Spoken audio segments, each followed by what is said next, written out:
I'm Kara. And I'm Adam. Welcome back to Crunchy Cozy Games. So today we've got a really exciting list for you because for the very first time, we've had to move no games on our shelf behind us. It's true. All of the games that fit in this category are pretty much contained to, I think 3 shelves. 3 shelves, drawers, usually are little cross sections over there, so the eagle eye amongst you might have figured out that today we are talking about travel games. Specifically games that are in small boxes that are travel friendly. Something that you could stuff into a suitcase, pull out, and still have a great time with it. Or maybe even a carry-on. Yeah. I mean, some of them are that small. Absolutely. And so I think the way that we should go about doing this is maybe going from the smallest boxes to the largest box that we have. That sounds good to So me. let's just jump right into it. Our first game is one that we actually just played recently, and that is Sea Salt and Paper. So this is an adorable little set collection game. The goal of it is that you're just trying to get the most points, but the unique twist to this game is that you're kind of betting that you have more points than the other player because sometimes you hold onto your cards. The way it works is that when a player reaches 7 points in their hand and what's played in front of them, they basically can call to end the round. They don't have to, but they can. Right, they have the option. And that's where, like you said, the betting aspect comes into it because you're banking on the fact that either you have reached 7 before somebody else or that whatever you have that exceeds that is greater than what they've got. Right, and there's some unique things for it, like for instance, sailors get more points the more sailors that they have, but there's very few of them in the game. There's also anchors that get points if there are sailors, like some of the cards play with each other. Right, but then my favorite are the mermaids, where individually they're not so great. They score you points based on the colors of the cards, which there's a lot of colors of the cards, and so you can't really score a ton of points that way. But if you get 4, you just instantly win the game. Not the round, not the set, but the entire game. And in the game that we played, Adam won that way. I did. It was honestly kind of impressive. And just so satisfying. But as you can tell, this is a very small game. It is just about the size of a deck of cards, little bit Maybe a little thicker. Yeah. But this could easily fit into your traveling bag or your carry-on. So love that one. It's well worth a pickup. Sea Salt and Paper. The next one that we're going to talk about, I actually think your box might be a little smaller still. Oh, okay. Yeah. Well, then the next one we'll talk about is Cockroach Poker. This is such a fun game. This is a personal favorite of mine. Now, it's not got a lot in the way of strategic depth, per se. No. But this one is all about bluffing to your friends, because the general concept is you've got these multiple suits that are, just bugs. Cockroaches, flies, there's also frogs, scorpions, toads, spiders, rats as well, which I guess vermin, aren't bugs. Maybe. Just things that you wouldn't want around your house. Gross things. But basically, you draw a card from your deck, you look at it, and then you put it face down, you pass it to another player, and you make a claim. Here is a spider. They have a choice. They can either choose to believe you or not. If they call you out on a bluff and they flip it over and you're telling the truth, the card goes to them. If they flip it over and you were lying, it goes back to you. However, players can also make the choice to say, well, I'm not sure, so I'm going to look at the card, and now I'm going to pass it to another player with my own claim. Which doesn't have to be the same claim as the first one, which makes it such an interesting game. Right, because then almost everybody is bluffing. We usually, when we're playing with it, we'll kind of get into a mode of where we're like, oh, I see this person is on the danger zone for flies, so here's a fly for that person, make sure they get it. Yeah, this one, one of the fun things about this is that you can play it with a pretty big group. I think it says it plays up to 6, but we have played it with, I think, 7. It doesn't really matter. Yeah, it's one of those where it's more about the fun of actually playing rather than who loses, because this is one where there is one loser. Yeah, the game goes on until somebody has gotten 4 of a single suit of card. But yeah, then there's only one loser. Also of note, there are actually 2 versions of this. There's regular Cockroach Poker, and then this one that we have here is Cockroach Poker Royal, which has a little bit of a different rules. They got rid of one of the bug types and added a royal card, a king card in each of the suits, as well as some wilds, which adds some some depth to the game as well. Yeah, it's just a little interesting wrinkle. But yeah, that is Cockroach Poker, in this case, Royal. Yeah. Next up, we have an oldie but a goodie. This is Anomia. So good. So, you know, pretty small box. It plays up to 6. It's currently upside down. Yeah. So Anomia, that word actually is the word for when like there's something just on the tip of your tongue and you can't think of it. Like that's called anomia. And so that's what this game is all about. And so you are once again kind of drawing from your own personal deck and playing a card in the center. And if you have a match with somebody in the symbol that's on there, the people in front of those cards have to come up with something in the person opposite them, or the person who has the other symbol in that category. So you might I might play something that says cartoon characters, and you might play something that says flowers. Right. And if they both have the squiggle symbol, you have to come up with a cartoon character before I can come up with a flower. Doug. And you win. Yes. And so then you get that card, and you play until you feel like it. And honestly, what I love about this one is when the waterfall things start happening, where you've got 2 symbols that match up, and so then somebody takes a card, and now another 2 symbols match up. And that's where the name of the game really comes into play, because those start happening quicker, and all of a sudden, that cartoon character, you've got something that's on the tip of your tongue, you just can't think of what to say. Garfield! It's a blast, and it's very silly. Yes, it's definitely a favorite of ours. Yes, definitely. Anomia. Okay, so the next one, everybody back me up on this, because Kara says the only reason we have this game is because it starts with an X. We're on a little bit of a mission to have a game that's like at least one game that starts with every letter of the alphabet. X was a missing category. Now we're just missing Y. Yeah, I think just Y. Xylotar. But this is Xylotar. And now, to Kara's point, did I get this because it starts with X? Yes, I absolutely did. Is it a great game? It is. This is a really unique trick-taking game in which each player is going to arrange their cards in front of them face down, so they don't actually know what the value of the cards are. Red cards are the trump suit for it, and they can be anywhere between 0 and 10, and then each color along the rainbow scale goes down. So like yellow cards are 0 through 8, green cards are 0 through 7, blue cards are 0 through 6.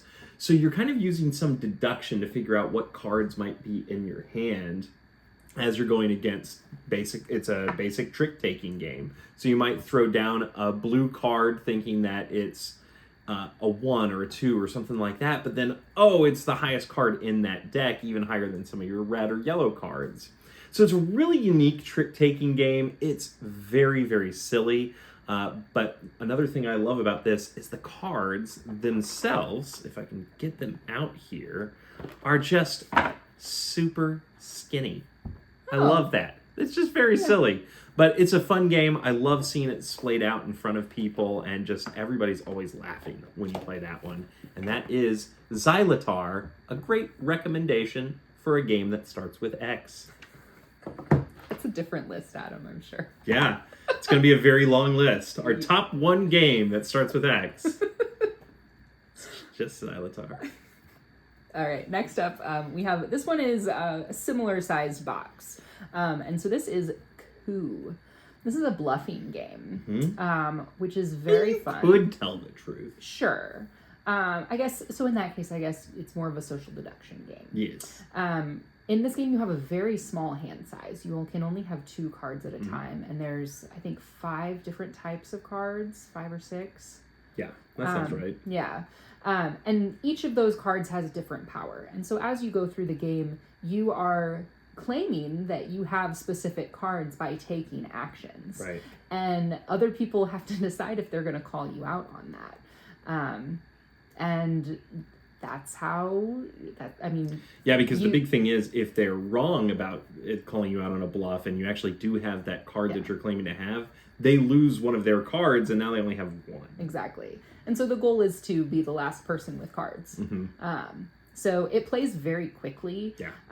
Just I think because of that small hand size. It does play up to 6 players. So good for, a good size group as well. The Coup. Love it. Still mine start to get a little larger now. Yes. So next up we have Sail. So this game is a 2-player trick-taking game. Yeah. Which is all about sailing the seas in a pirate ship and avoiding sea monsters and whirlpools. The Kraken. But the way that you navigate and that you sail your ship is by those trick taking. So as you play, if you win the trick, the boat moves towards you, and so you really have to coordinate without speaking about it. Right.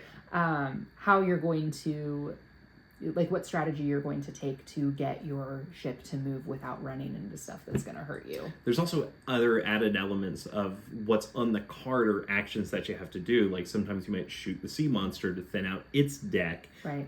Sometimes you have things that move you but might take damage. So you're just constantly kind of figuring out what's the best card to play right now. Yeah. So this is another one that plays pretty quickly, and it doesn't take up a lot of table space either. I think this is a great game for couples to play in a hotel room if you're looking for something to do in the evenings but don't want to go out. I think this is a super wonderful travel-friendly game for 2 people. Yeah, it's terrific. Sail. I think your box is still smaller than mine. I held these up next to each other. Mine is taller, and yours is taller this way, and yours is taller this way. Okay. So which way do we want to go? I'm going to steal it then. All because right. I really love this one, and that is No Thanks. So the premise of this game is very simple. Each of the cards has a numerical value on them, and you want to have the lowest score when the round ends. So every time a card is drawn from the pile, you can either take that card into your pile, and that basically means that you're going to have those points at the end of the round, or you can put one of your little black markers on it to say no thanks. And that passes the card to the next player. They then have a choice if they want to take the card, they can, or they can choose to say no thanks and put another marker on it. Whoever ends up taking the card also gets all of those markers. Yes. And those markers at the end of the round are negative points, so they'll reduce your score, which is what you want. The cards go all the way from 3 to I think 35. Something like that. Yeah. So you're basically trying to get the lowest score possible while maintaining your no thanks pass tokens. But what's really neat about this, the added wrinkle, is that you can reduce the score of the cards that you're taking by running a set. So for instance, if you have the 35 card, well, that's not great. But then if you get 34, 33, 32, 31, 30, you only take 30 points as opposed to all of those points. The wrinkle here, though, is that at the beginning of the game in the setup, you randomly remove, I think it's 9 cards from the deck. And so you might take that 35 card thinking that you're going to go for that run, but you don't know if the 34 card has been pulled. Right. So it's totally a risk to try those for those high runs. It can pay off, but that card just literally might not be in the game that time. Right. And so it's really this kind of high risk, high reward type of system where eventually you're going to have to take cards, most likely, because you either will run out of those tokens or you're just going to have to decide well, I want to keep these tokens, so it's time for me to start pulling. Yeah. So very fun game, very silly, and again, it's just one of those kind of hidden strategic games. Yeah. Love it. Next up, this is probably the game in this set that plays the most people. Yeah, I think it's up to 12. It's up to 12 people on the box. I'm sure that you could play more if you really wanted to. But it's a true party game. It is a true party game. This is charades plus. So this is Monikers. I think we've talked about this a couple of times, but in this game, everyone chooses, between 5 to 10 cards, depending on how many people you have. Right. You want to start with a deck of between 60 and 70 cards total for the whole game. And as you play, each team takes a turn, and you play the first round what's the name of the game? taboo, where you're trying to get people to guess by describing it without using any of the words that are in the word or phrase that you are given. Right. So if you're trying to act out or describe like railroad, like you can say lots of things, but you can't say railroad. Yeah. Right? Trains go on it, has tracks, that exactly. kind of thing. Yeah. And so you're collecting points as your teammates guess your card or guess your clues until you get through the whole deck. Then in the second, you count up your points and then shuffle that deck all back together. In the second round, you do it again, but the clues can only have one word. Right. Train. Exactly. Then you count up the points for the second round and you do it again, but then it's charades. Right. So this game can get super, super silly. I don't think that railroad is actually a card in the game. It might be. It might be. But there are some wild things in here. Yeah, I mean, the thing I like best about it is that they have a lot of, I mean, it covers a lot of modern pop culture. It does. But my favorite thing is that they have kind of like twist cards, like cards that go in pairs. For instance, there's 100 duck-sized horses and one a horse-sized duck. Yeah, right, exactly. Yes. And then they have like the immovable object meets the unstoppable force. And so it makes it really fun. Like you get into these inside jokes of how did you get to it the first time when people guessed it. Right. And then in the next round it becomes, those jokes become kind of the clues. And you really have to pay attention to what the other teams are doing because you don't know if the clue that you have get, like if you're going to get that card the next time. And maybe it's a really high value, like a high point card. They're not all the same. And so, you know, maybe you're going to remember something that somebody else said for a really high point card and you're going to snag it for that round. And maybe that'll win you the game. But yeah, this is really fun. We always just are cracking up the entire time we play this. Highly, highly recommend Monikers. So now we have a cooperative game, and this is The Crew. So this is another trick-taking game, but the twist is that you're basically trying to accomplish all these different missions. So included with the game is kind of a mission booklet. Basically what you want to do is you want people to take certain cards into their hand, or sometimes there's rules of like one player can't take any of the tricks. Right. And so everybody is working together knowing how that works. And obviously this is just kind of your standard trick taker where lead player plays a suit. Everybody's got to follow that suit. If they have it, highest card wins and they pull that back. There's some added twists and some added wrinkles to it. I mean, the first one being that, of course, nobody can talk to one another once the round starts. There's a couple of token mechanisms where you can do some indications of, you know, this is the highest card of this that I have, or the lowest card. Or the only. Or the only. So there is one way to communicate to the rest of the table something. But you can only use that once per round. Well, and then there are some missions that you aren't allowed to communicate even using that, or you have to do it at the beginning of the round, or you can only use it for certain things. So it's very clever that way. I will say that this is the Quest for Planet 9, which is the first of the crews. There's another one that's deep in the ocean, which I hear is also very good. But yeah, this is a very enjoyable game. It plays up to 5, and it's just a really fun one to kind of bring everybody together. So yeah, The Crew. Next up, I think we've got another 2-player game. Jaipur. This is Jaipur. This one is more about collecting. There's a market system in this game.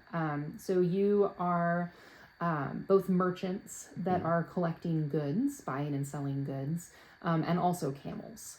And so there is a market table that's open. You can either take one card from the market, or you can trade out multiple cards for other cards in your hand or camels in your herd, which are separate from your hand. I think there's a hand limit of 7.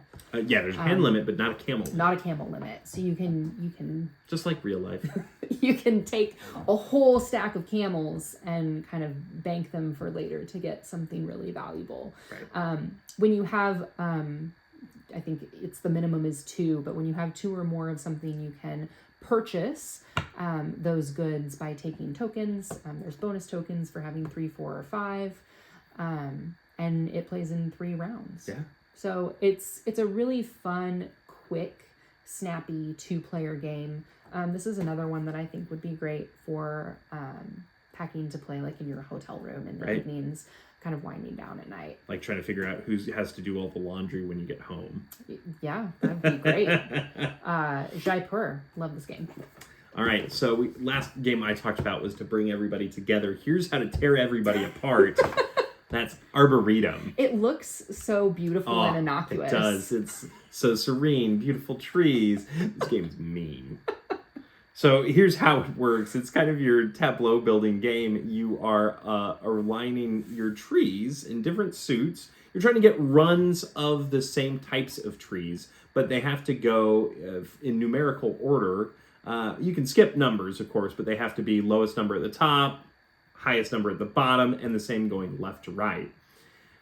Here's the mean part, though. You just think all the tree games are mean. I don't know what it is. They are mean, Tara. It's not my fault that nature hates you. Here's the mean part about this game. At the end of the round, the only person that scores any of the suits of trees is the person that has the highest numerical value of that suit in their hand at the end of the round. Not on the board. Right. In their hand. In their hand. So, for instance, if you have this great display of like 5 trees of one color, one suit, and then you get to the end, you're thinking, I'm going to get so many points for this, and whoever was holding on to a card, maybe the entire round, that's the highest card of that, means that you score nothing for any of that. A lot of these games end up with the winning player getting maybe like 7 points. Yeah. Because it's just vicious like that. So it's kind of one part like planning out your arboretum and designing your tableau, but then also holding on to valuable cards to make sure that nobody else gets them. Yeah, hoard those high-level cards, and that can be part of your strategy to sabotage somebody else's. Right. And you have that tough decision of, well, I could play this very high-value card to score points on it at the end of the round, or I could hold it so that I can score points at all. Absolutely. So yeah, it is an incredible game. It's very, very clever. It's a fun, puzzly game, but boy, it can be mean. And that is Arboretum. Next up, this is a very light and fun game. I think this is Deep Dive. And so in this game, you are playing as penguins who are diving for food. You might pick up some rocks on the way as well, which lets you sink down. But essentially, you set up the board. I love the visual of a penguin just like holding a big rock and just like plunging down into the depths. Right. So you set up your table. There are 5 or 6 levels of deepness of the cards, or of these little tiles that are all flipped upside down at the beginning. You start at the top and you flip a tile. If you get bubbles, you keep going. If you get food, you can either, like if you get like a shrimp or a fish, you can either keep it and bank that, or you can move on. You can skip it and move on to the next level. And so it really is kind of a push your luck game, because as you move further down, the food tokens are worth more points. Right.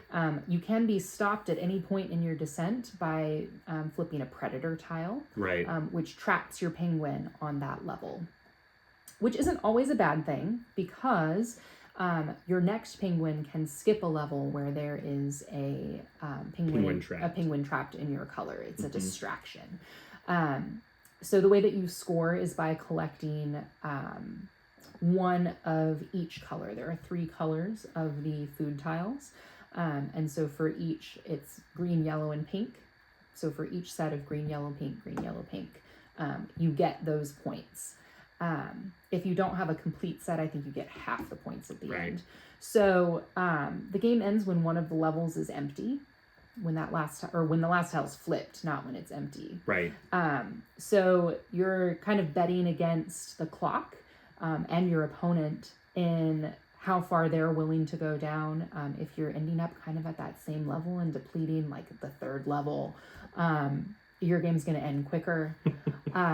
But it's very fun. It's very silly. There is also a pullback mechanic where when all of your penguins get trapped, you get to bring them all back and start fresh with your 3.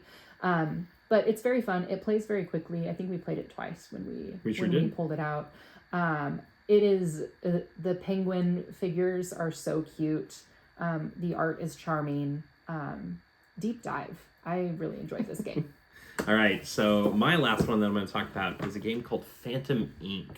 This is a really unique little game where you're going to divide up into 2 teams, and each team has somebody at the head of the table that knows the secret word that both teams are trying to guess. The catch is each team then gets different cards that they can ask the ghost questions, and they'll start by writing out letters of the answer. So for instance, it might be something like, what's the thing most associated with this? Or what temperature is something like this? What Greek god would be most associated with this object? And so they'll start writing, but then each team can say, okay, stop, once they think they've written enough, because it's the same word that both teams are trying to guess, and they don't want too much information to go to the other team. The catch being that, of course, the other team doesn't know what question you've asked. Right. So, again, it might be something like, what Greek god is best associated with the object, which might be a toilet, and so they might answer Poseidon. Because water. Right. So they'll start writing P-O, and you might tell them to stop, because how many Greek gods do you know that start with P-O? There's also some great questions in there that are things like, write anything that's not associated with the word, just to throw the other team off. Oh, that's mean. It is. It's very mean. And as you start to go through it, then teams can start to place a guess for the word based on what they are writing, which I think it's really, really unique. It's very silly. And of course, it's one of those that you are trying to guess the word, but a big element of it is trying to play the other team. So yeah, that's Phantom Inc. I think one of the 2 biggest boxes that we're talking about tonight. Yeah, and that box is kind of wide. It's wider. This box is just a cube. So honestly, kind of a toss-up which one is easier to pack. GameCube.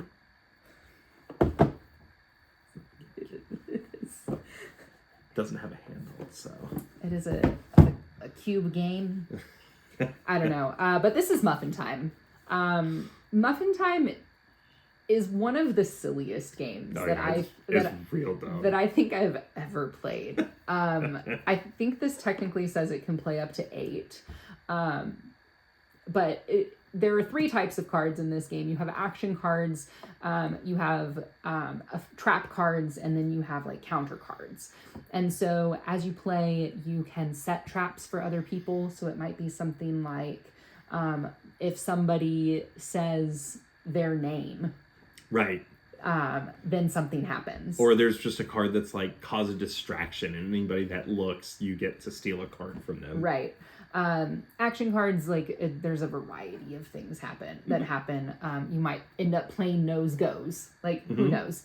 And then if something happens to you, if you're the person that falls for the distraction, you can use a counter card to say that's not happening to me. Right. So the goal is to have 10 cards in your hand at the start of your turn. And so just like when you're playing something like Uno, as soon as everybody knows that you have the correct number of cards, everyone is after you to sabotage you. Because you're missing the most important thing, Kara, and that is when you have 10 cards in your hand, you must announce... Muffin Time! That it is Muffin Time. Yes, that is true.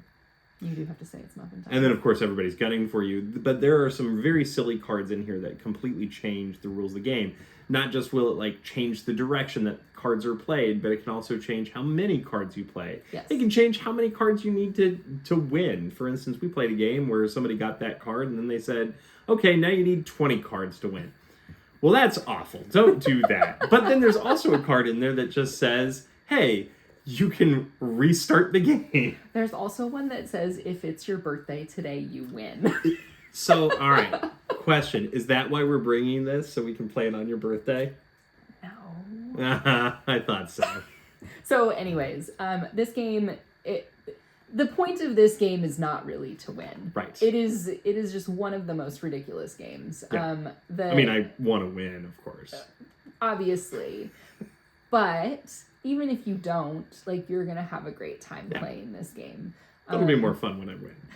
It is really fun to play with a group of people that like to be silly and are not afraid of doing actions. So, good friends. We'll have a great time playing this game. Yeah. And that concludes our list of games that we love to travel with. But we want to hear from you. What are some of your favorite games that you always take along anytime you travel? What are some other maybe small box games that we don't know about? Or is having a small box really the most important thing for travel friendly? Yeah, absolutely. So this has been Crunchy Cozy Games. If you're traveling, do be safe and let us know what you're playing. Thanks for stopping by. Bye.